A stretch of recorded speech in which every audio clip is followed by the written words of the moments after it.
3 साल पहले की बात है। मैं 9वीं कक्षा में थी। पढ़ने में ठीक ठाक, लेकिन बोलने में बहुत मुखर थी। कई बार घर में भी मुझे कम बोलने की हिदायत दी जाती थी, लेकिन मेरी आदत कहाँ सुधरने वाली थी। एक दिन स्कूल में हम सभी लड़कियों को कहा गया कि अगले दिन साफ सुथरी यूनिफॉर्म पहनकर आनी है। एक कार्यक्रम में जाना है। बताया गया कि सच्ची सहेली का यह कार्यक्रम पीरियड्स को लेकर होगा और यहाँ इसके बारे में बहुत कुछ बताया जाएगा। मुझे पीरियड्स के बारे में तब तक इतना ही पता था कि यह एक बीमारी है जो सिर्फ लड़कियों को होती है। 2 बार से मुझे हर महीने टॉयलेट जाते समय दर्द होता और खून निकलता, लेकिन मम्मी दवा दिलवाने के बजाय मुझे कहती कि ले कपड़ा लगा ले, किसी को बताना नहीं। जब स्कूल में पीरियड्स के कार्यक्रम की बात कही गई तो मैंने घर पर मम्मी पापा को सिर्फ इतना बताया कि स्कूल का कार्यक्रम है, लेकिन यह नहीं बताया कि यह पीरियड्स को लेकर है।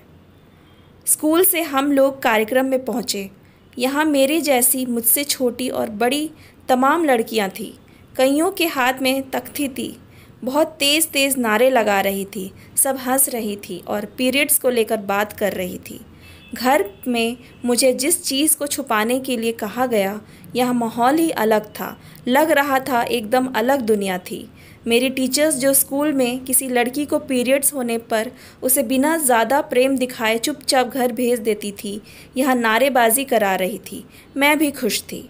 कार्यक्रम में पीरियड्स को लेकर बहुत जोशीली बातें बताई गई।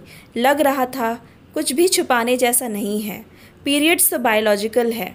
एक उम्र आने पर ये तो हर लड़की को होते हैं और अगर नहीं होंगे तो उस लड़की से कोई शादी भी नहीं करेगा। वही पता चला कि सिर्फ लड़कियों को ही नहीं, जब शादी हो जाती है तो इनके बारे में पापा, भैया, चाचा लोगों को भी सब पता होता है। यह नॉर्मल है। उस जगह बेहद आसानी से लड़कियां अपनी दिक्कतें शेयर कर रही थीं। किसी को डर नहीं, कोई हिचक नहीं थी। सब कह रहे थे बोलो, जो मन में है खुलकर बोलो, डरो नहीं, साहस दिखाओ। वहाँ सिखाया गया कि घर पर जाकर सबसे बोलना कि पीरियड्स हुआ नहीं है। मेरे अंदर भी जोश था, मैं भी खुश थी। कार्यक्रम ख़त्म हुआ, हम लोग लौटकर स्कूल पहुँचे और फिर स्कूल से घर के लिए निकल पड़ी। उस कार्यक्रम के नारे अभी भी मेरे मन में गूंज रहे थे। बार बार वही मंच और वहाँ बोली गई बातें सामने आ रही थी। डर कहीं गायब हो गया था। मैं घर पहुँची और डोरबेल बजाई। मम्मी ने दरवाज़ा खोला। मैं घर के अंदर बाद में घुसी, खुशी से चिल्लाते हुए कहने लगी, मम्मी पीरियड्स कोई हवा नहीं है।